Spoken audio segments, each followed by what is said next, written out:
Saya sudah sangat tersiksa, hanya makan nasi sama sayur.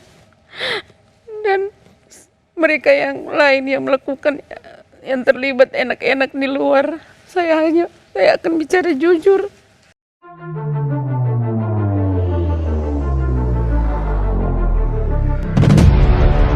Terus kita tiba-tiba di 6 Agustus ya? Iya, 6 Agustus.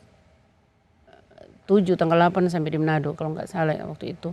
Terus kita dipanggil sama Pak Kabid, Pak Muji waktu itu di Mako, terus menghadap Pak Muji bilang kalau bisa jangan dulu pulang.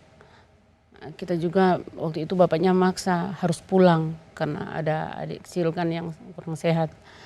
Jadi tiba-tiba HP saya bunyi, terus saya angkat, tahu-tahu dia nangis. Nggak tahu Icat yang nelpon, dia nangis Mbak, dia waktu itu dia bilang, apa katanya Bu? Mama saya sudah merasa siksa, saya merasa sangat tersiksa ditahan waktu itu sudah 3 hari ditahan. Dia bilang, Mama,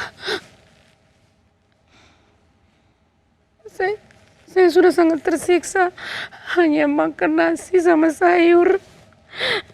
Dan mereka yang lain yang melakukan, yang terlibat enak-enak di luar. Saya akan bicara jujur. Dia bilang seperti itu. Lalu saya nangis Mbak, kami berdua teleponan nangis. Saya bilang sama dia, adik harus bicara jujur. Nggak usah sembunyi, karena kan untuk apa adik harus menahan semua, karena ini kan bukan hanya perbuatan dia, banyak yang melakukan ini, ada berapa orang terus yang lain hanya enak-enak di luar. Kamu harus jujur, harus jujur. Dia bilang, Mama saya sudah mau jujur malam ini Mama, dia bilang begitu. Jadi dia minta sama saya sama bapaknya malam itu harus ke Mabes, harus ke sana ketemu dia. Jadi saya bilang sama bapaknya, saya menangis lama Bu, telepon sama dia sampai bilang, lebih baik kamu pulang Manado Dek, daripada harus jadi seperti ini. Kalau Mama bisa gantikan kamu, biarlah Mama yang gantikan kamu. Saya sakit. Terus saya bilang sama bapaknya, saya masuk ke ruangan Pak Muji, saya bilang sama Pak Muji, kita harus pergi ke Mabes malam ini. Jadi Pak Muji bilang,